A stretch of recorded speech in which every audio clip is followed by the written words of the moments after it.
అంటే 2024 ఏప్రిల్ మేలో ప్రభుత్వం డబ్బులు కడితే ఆ మేలో ప్రభుత్వం డబ్బులు కడితే మ్యాచింగ్ గ్రాంట్ సెంట్రల్ గవర్నమెంట్ కూడా ఇచ్చి జూన్ మాసంలో ఇన్సూరెన్స్ సొమ్ము కూడా ప్రభుత్వం ప్రతి సంవత్సరం ఇస్తూ వచ్చింది. ఆ ప్రక్రియను పూర్తిగా నాశనం చేశారు. ఇన్సూరెన్స్ సొమ్ము కూడా రాని పరిస్థితిలో ఈరోజు రైతన్న ఉన్నాడు. ఉచిత పంటల బీమా గాలికి ఎగిరిపోయింది. ఈ క్రాప్ అనేది గాలికి ఎగిరిపోయింది. రైతులందరూ కూడా ఈరోజు క్యూలలో నిలబడతా ఉన్న పరిస్థితులు కనబడతా ఉన్నాయి. కనీసం ఎరువులు కావాలన్నా విత్తనాలు కావాలన్నా దారుణమైన పరిస్థితిలోకి వెళ్ళిపోయింది. గడప వద్దకే ఇంటి వద్దకే వచ్చే పెన్షన్ ఆగిపోయింది.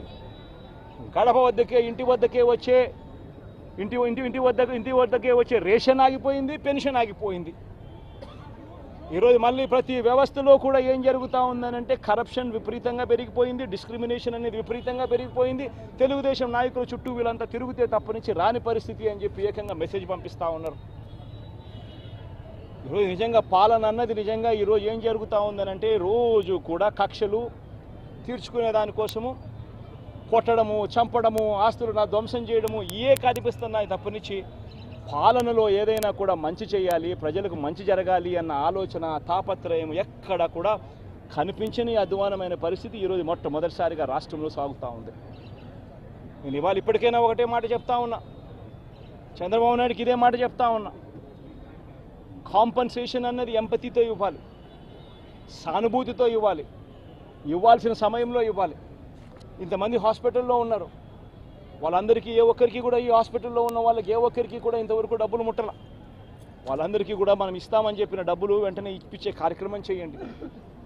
ఆ ప్రోటోకాల్ ఏదైతే ఉందో ఫ్యాక్టరీ సెక్యూరిటీస్కి సంబంధించి, ఫ్యాక్టరీ సెక్యూరిటీ పొల్యూషన్ కంట్రోల్కి సంబంధించి ఏదైతే ప్రోటోకాల్ ఎగ్జిస్టెన్స్లో ఉందో ఆ ప్రోటోకాల్ను కనీసం ఇప్పటి నుంచన్నా కనీసం మానిటర్ చేసే దిశగా అడుగులు వేయండి. ఇటువంటి మళ్ళీ పునరావృతం కాకుండా చేసే కార్యక్రమాలు చేయండి. ఆ ఫ్యాక్టరీకి సంబంధించి ఏం జరిగిందో లోతైన ఎంక్వైరీ చేయండి. అడిగినప్పుడు నేను ఇక్కడ బాధితులను పరామర్శించినప్పుడు, బాధితులను అడుగుతా ఉన్నప్పుడు నేను అడిగా. ఆ ఫ్యాక్టరీకి సంబంధించిన విషయాలకు సంబంధించి కూడా తెలుసుకునే ప్రయత్నం చేశా. ఫ్యాక్టరీలో ఏం జరుగుతూ ఉంది, ఫ్యాక్టరీలో ఎస్ఓపీస్ బాగానే పాటించే వాళ్ళ, ఫ్యాక్టరీలో పొల్యూషన్ కంట్రోల్ అనేది స్టాండర్డ్ మెయింటెనెన్స్ చేసే వాళ్ళ అని కూడా అడిగా. అవన్నీ కూడా బాగానే జరిగేటివే అన్న, బాగానే జరిగేటివే, కానీ ఇది ఎందుకు జరిగిందో తెలియదన్నా అని చెప్పి చెప్తా ఉంటాను. నేను ఫ్యాక్టరీలకు సంబంధించి వాళ్ళని ఏదో యాజమాన్యానికి సంబంధించి ఎవరన్నా కానీ ఆ యాజమాన్యం వాళ్ళు ఏదో తప్పులు పట్టాలని ఇంకోటి పట్టాలని నేనేం చెప్పడంలా. బట్ లోతైన ఎంక్వైరీ అయితే జరగాలి. ఎందుకు తప్పు జరిగిందో తెలుసుకోవాలి. తెలుసుకొని ఇటువంటి మళ్ళీ పునరావృతం కాకుండా అటువంటివన్నీ కూడా చెక్స్ పెట్టి దాన్ని బ్లాక్ చేయాలి. ప్లస్ ప్రోటోకాల్ ఏదైతే ఎగ్జిస్టెన్స్లో ఉందో దాన్ని ఇంప్లిమెంట్ చేసే కార్యక్రమం జరగాలి. అప్పుడు మిగిలిన ఫ్యాక్టరీలలో కూడా ఆటోమేటిక్లీ ఎప్పుడైతే చెక్స్ అనేటివి ఎప్పుడైతే రెగ్యులర్గా పీరియాడికల్గా జరగడం మొదలు పెడతాయో అప్పుడు న్యాచురల్గా సేఫ్టీ పారామీటర్స్ పెంచడం జరుగుతుంది. సేఫ్టీ పారామీటర్స్ ఎప్పుడైతే పెరుగుతాయో అప్పుడు ఇటువంటి ఘటనలు జరగకుండా పోతాయి.